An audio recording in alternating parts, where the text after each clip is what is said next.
So yo, there's one But more thing I want to touch yeah, on, because we know Proform's a sponsor of ours, and you know, we definitely been I've been with them for a minute now. You were with them as well, but I think you know, I think maybe you things tell changed. everyone, yeah, Yeah, think things change, and nothing's wrong with that. And absolutely. so, you know, just tell the people, you know, what's happening with you with that, and then yeah, just pretty much know, Yeah, because I'm so still with Proform all the way, but Navin was a coach there, so he can explain what's happening with that one. yeah, so Proform, first and foremost, like I've worked for 3 different coaching companies since I've been in Singapore when I was 18, when I came here for actually I got here at 17, so I turned 18 here.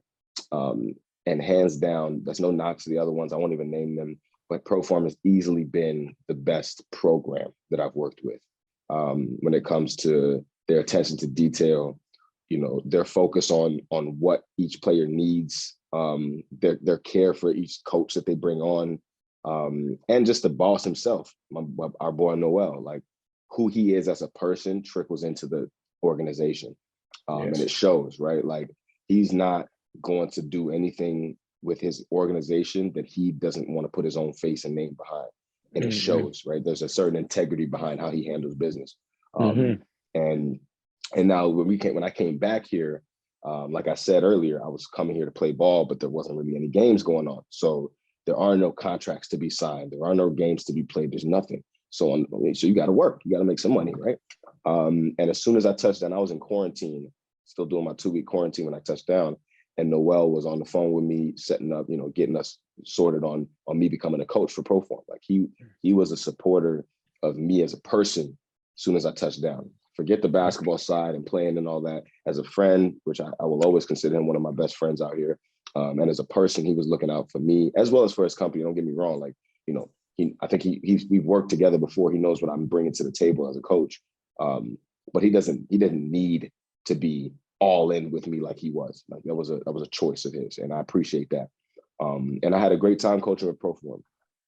But as things started trickling in basketball side, which is what I came here for, coaching started to conflict with playing. And me and Jordan and I had these conversations where I was like, I have to, you know, I was giving up some opportunities with modeling. There were some things that happened there, which was just kind of like a side gig that I was just starting to get into because of coaching. And then more importantly, I was missing practices with the Slingers as well as with the national team because of coaching.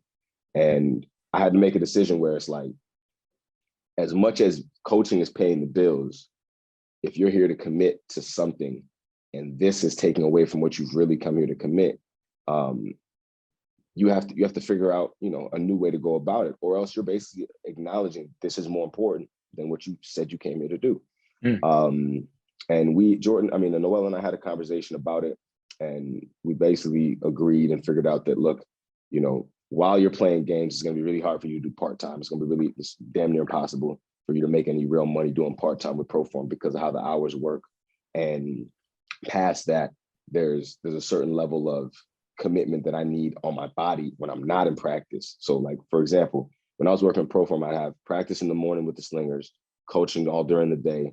And then maybe like 45 minutes late, because of coaching, I'd end up at the national team practice. So I'd leave my house at like, let's say 10 in the morning, 9:30, 10 in the morning. And I wouldn't get back till damn near 11:30, 12 at night. And that's one after the other. So when you're practicing twice a day and then you're on your feet in between, when do your legs get to rest? You know, they don't. So for me, it was also realizing that like, it's not even just about what you're missing. It's about the time in between. Are you getting the rest you need to be the best player you can be?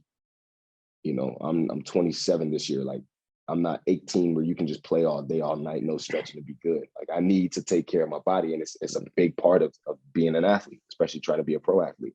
So especially them old ass knees you have. Yeah, still bounce on you though. But yeah, right. So yeah. So so we basically discussed it and we said, okay, well, you know, focus. We understand why he understood why I'm here. He said, focus on your goals. And if there comes a time where we can, you know, come back to Proform without it, you know, conflicting, I'd love to. But for now, it made more sense for me to sign the contract that I signed with the Slingers.